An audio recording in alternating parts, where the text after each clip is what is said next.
gagawin natin yung pintuan mga kasali. At syempre dito tayo mag-ano. O so katapor kung mag... Gagawin po namin poste ay ano lang, kahoy lang po mga kasali. Anganid. Diba? So yung ano natin, yung tawag dito, ano lang to? 7 feet lang to para may allowance. Pwede naman tayo bumili ng tubo kagaya doon sa bahay nila Jamela, di ba? So ilang kanto? Ilang poste? Tatlo. Tatlong poste. Oh, di tatlong tubo yan. Pero pwede na naman natin hatiin yung isang piraso.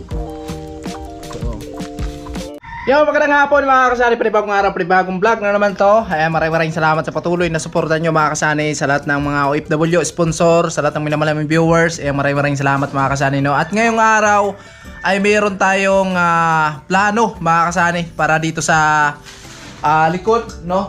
Nakita nyo mga kasani na mayroon tayong bintana dito sa tabi ng CR. So naplanuhan namin ni Inday na gawin nga natin ang pintuan yan. Pero tsaka na natin pukusan niya mga kasani kasi panibagong plano to mga kasani kasi sayang yung kahoy natin.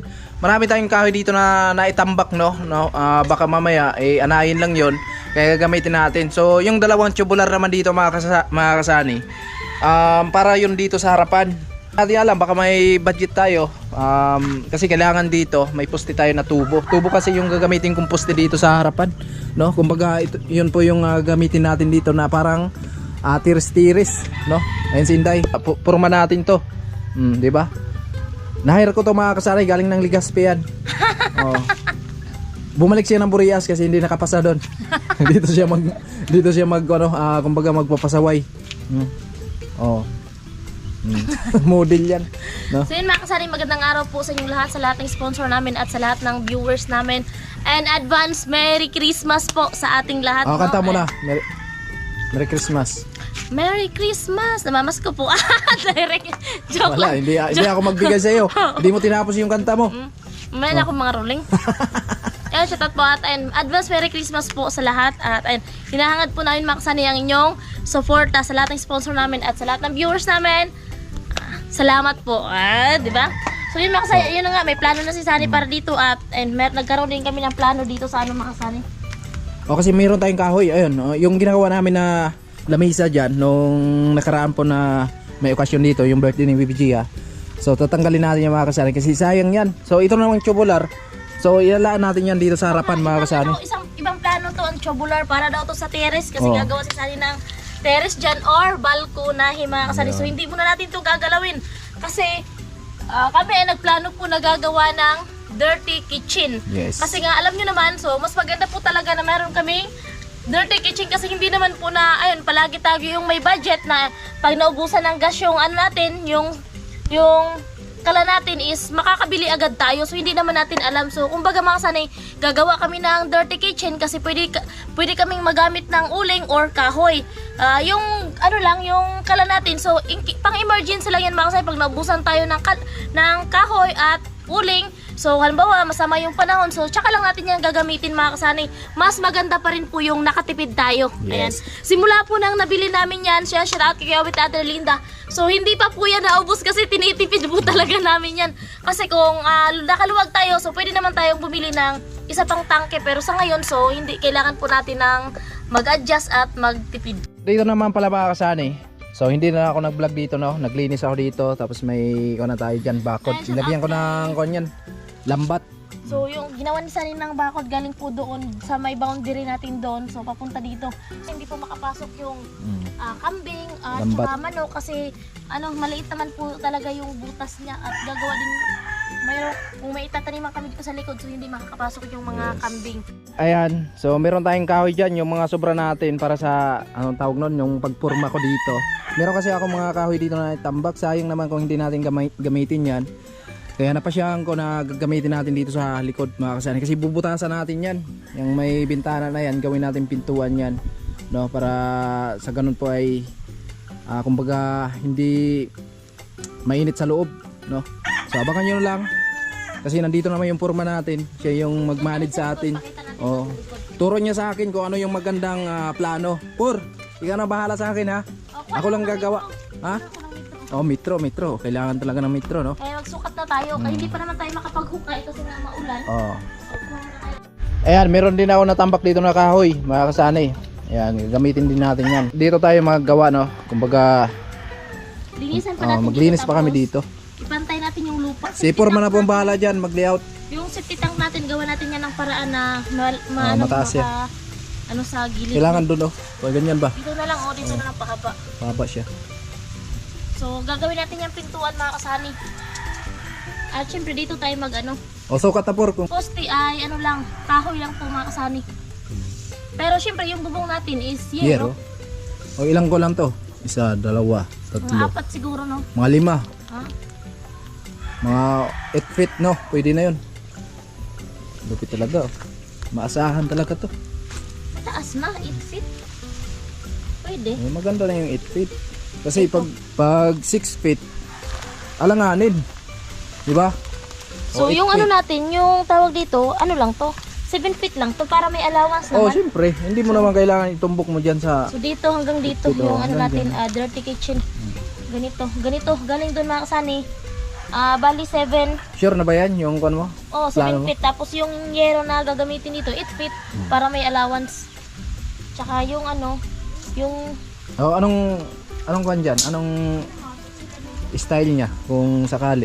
pag ganun lang. Pag ganyan lang. Pag ganun lang. So, hindi naman gaano mataas yan, no? Kasi Tama-tama lang. meron naka-usli, di ba na bakal doon? Diyan, papunta dito. Lang. Tapos galing naman dito, sukatin natin ito. Ang galing naman dito. Siguro, ganun lang. Ganun din kalaki niya. Yung sa, ano? Yung naman yan, nakatumbok yan doon sa poste. Ay, nakatumbok pala. Perfect, oh. Ayan. Okay na yun. 8 feet. 8 feet yung lapad. 8 feet, tapos yung taas, din, 7 feet lang. Yeah. Kasi hindi naman pwede isagan natin yung yero, di ba? So, dito naman sa lupa, So, papantayin natin papantayin natin yan. Pag maganda na yung panahon mga kasani, pantayin na namin to. Tapos itong singawan, so puputulin natin yan. Gaano tayo na ang elbow, papunta doon, lipat natin doon mga kasani, no? Katakbo na lang natin doon sa gilid. Para nakausli yung tubo. So, Tapos plano syempre pa lang dito yan. mga kasani, natin dito banda yung yero. Sa Amanda. Dito banda yung yero para yung tubig na buhos dito, so makakasakay siya sa yero. Para hindi na dito yung tubig kasi Oh, gagawa ka ng alulod, ano? hindi na hanggang dito yung yung yero, para hanggang dito ba yung O, nakaano na yero. paano yung tubig? Ha? Bagsakan ng tubig. Puputulin natin to. Tapos doon dadaan sa yero. Oo, doon na yung bagsak sa yero. Kasi hindi naman pwede na nakaganyan lang yan kasi pag malakas yung hangin, yung buhos ng tubig dyan, papunta doon. Papasok doon sa dirty kitchen natin, diba? Magaling talaga si Foreman. Si Kasi Foreman ito sa yung- Wisaw. Si Foreman sa Wisaw. Magaling. Okay na, diba? Ganun lang. Okay nga. So hanggang dito para yung tubig is hindi babagsak dito, di ba? Hindi babagsak dito, so hindi mababasa yung natin. Siyempre, pag ipo-flooring din naman natin yan. So, siyempre, bakit? Kuha ng dress ako. Ayun po. Siyempre, ito na mga kasari, bubutasan natin to. Pero hindi pa ngayon. Tsaka na natin to butasan kapag mayroon na po tayong pambiling pintuan para dyan.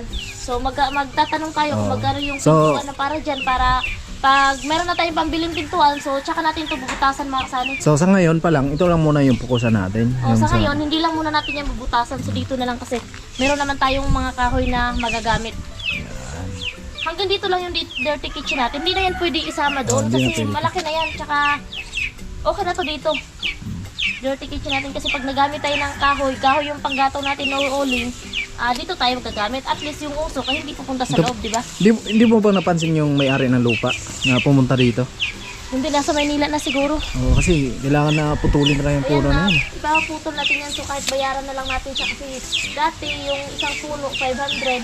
Pero kung kalalasan naman wala naman talagang bayad kasi nakakaano naman talaga yan. Kasi yung puno niya mga kasay, wala na. Kumbaga Okay lang, madali na siya okay lang kung mapuputol. merong bagyo, amihan kasi doon naman yung niya, bagsak niya. para kung Kaso dito. pagkabagat, delikado tayo. Pag dito talaga, sure ball. Sure, Bon. So yun lang mga kasari, ipapakita lang namin sa inyo yung layout ni Foreman. So layout nga, ulitin mo Foreman, dito sa kabila. Kung So, ganun saan, pa rin naman. kung saan banda yung poste talaga. Yung poste. Ganun pa rin naman. kung hindi man umabot dito yung yero natin, so bibili tayo ng elbow para ano doon. Patakbuhin doon. Para doon ang bagsak sa yero na hindi dito kasi hindi pwede. Kasi nga mababasa dito. So gano'n na. Gano'n pa rin yung 7 feet yung taas tapos yung lapad 8 feet. Okay. Pero yung yero na gagamitin 8 feet. Yun, Kasi hindi naman pwede yan isagad mga mas kasama. okay naman talaga na meron siyang kwan dito. Kumbaga, So yung doon na dirty side mga kitchen. kasama ko ay may hollow block tayo. So asintadahan natin yan para tambakan ng lupa para maging pantay po doon sa Para flooring. itong lupa na to, papunta na doon, bagsak Oo. na lang to. Kagaya nung ginawa ni Sunny doon sa harapan natin, nilagyan ng asintada pa harang. So yun na po yung plano. Yun, so sayang kasi yung mga kahoy natin mga kasani pag hindi natin gamitin, no? Inaanay na kasi yung iba. So naisipan namin na yun na lang yung gagawin namin na kung ano kaya dito na lang, no? Gagawin namin sa dirty kitchen. So yung gagastusin lang natin pako tapos yung yero. Yung kahoy walang problema yon, tapos yung poste natin dito na gagawin natin ng poste sa dirty kitchen. So kahoy lang din mga kasani, magputol lang din tayo, no? Para dito. So abangan nyo na lang, yun po yung plano namin dito. Kunahin natin. So ito po ay Balkonahe. plano lang naman po ito, plano. Plano lang naman po ito mga siyempre hindi naman kasi marami din kasi nagsabi, so kung nakaluwag-luwag na tayo, masikip pa kasi ngayon. Pwede naman tayo bumili ng tubo kagaya dun sa bahay nila Jamela, di ba? So ilang konto, ilang poste? Tatlo. Tatlong poste. Di tatlong tubo yan. Pero pwede na naman natin hatiin yung isang piraso. So, sukatin mo. Hanggang saan ba yung lote natin? Hindi natin Dito. isagad. Hindi pwede isasagad yun. Ilan? 4 feet lang. Hindi, sundin mo yung kanto na ito kasi may allowance naman to. Doon ka sukat. 5. 5. 5 yun dito. 5, ayan 5 feet. 5 feet. Doon nga, so mga doon sa kabila. So dito, 5 feet. 5 feet. Doon. Tingnan mo dyan. Kasi, yan may allowance na yun. Malaki. Gawin mong mga 6 feet. Sobra na rin pag 6. So maganda talaga, mga ano lang. Mga 5 and a half. 5 and a half lang, pinaka na. Hindi naman pwede sagad yan kasi yung lote dito, so baka yung Hindi naman tayo pwede yung sumubra. So dito lang. So dito mga kasana, ito yung gagawin namin. Kumbaga ito yung example ko na gagawin doon sa dirty kitchen. Yung ganito po. Naka-asintada siya. Nakasintada. So yung tubular mga kasane, yan na po yung gagamitin natin dito. Kumbaga yung kulang na lang dyan, yung si Farlins. Mga si Farlins siguro mga dalawa, yun lang. Mga dalawa, tapos Dalawa lang na yero, tapos tubo, Tubo poste. na lang. Yung isang tubo, pwede na naman hatiin yun mga kasane, mahaba naman yun. So Okay. yun lang. So and thank you so much po sa lahat. Ayan. Papasalamat po ako muli sa lahat po ng mga nag-share ng blessing dito sa bahay namin. Kung ano man pong meron ngayon. So nang dahil po yun sa inyo mga kasanay. And shout out kay Ma'am Evelyn and Sir Ramon. Thank you so much po. And Kuya Obet, Ate Linda, Corlando and Ate Helen. At sa iba po mga nag-share ng blessings dito sa bahay namin mga kasanay. No? Ayan, thank you so much po. Wala kasi yung yung tawag dito yung kudigo ko. Yung listahan. Yung listahan mo. And shout out kay Paring Robin Libon and Sir Arnold Muntina, Paring Kabalan and Ate Melody and Kuya Edwin. Siyempre kay Kuya Jaime Vera. Yan, advance Merry Christmas po sa ating lahat mga kasani. Yun, malaki na po yung namin. Yung 20. inaalagaan namin, no? Na para po yan dito sa bahay. Para po yan sa bahay mga kasani. So, Dati 20. maliit pa lang yan. Siyempre, hindi ka naman makakabili ng Oo. baboy na Maliit galing sa pa yan. malaki. Galing sa malaki papunta sa maliit. So, simula talaga sa maliit yan, di ba? Parang kailan lang, lumaki na mga kasane. So yan, shout out sa lahat at yan nang dahil po sa inyo. So, ang kasabihan po kasi yan dito sa mga ninuno pa natin na yun. Kumbaga sa bahay daw merong pasaka. So ayan Pasaka siya yung tawag ay sa amin. para yan dito Nakalaan yan natin sa bahay. Siguro pag nakaano na kami ni Sunny by January, so baka na tayo na na natin yan yung baboy. Pero wala pang eksakto talagang makasani. Kasi kailangan kasi yung gagawa niyan is yung marunong magtawag dito sampit no? Yung tinatawag na abularyo. And 19 days, Pasko na. Oo, 19 days na lang. 7 na tayo ngayon, 7. Ano na lang? 18 days 18 before days. Christmas. Advance Merry Christmas po sa lahat. We wish you a Merry Christmas. Magaling talaga si Foreman sa Wisaw. Si Mario, Foreman sa Wisaw.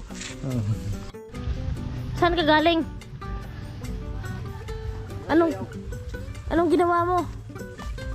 Ay, wala bang hapaw dyan doon sa premyo? Baka pwede makahingi ng hapaw. Ha? Hindi ka pala man libre, hindi ka pala mang libre? Pambihira mga kasani no. Na joke lang naman Bianca.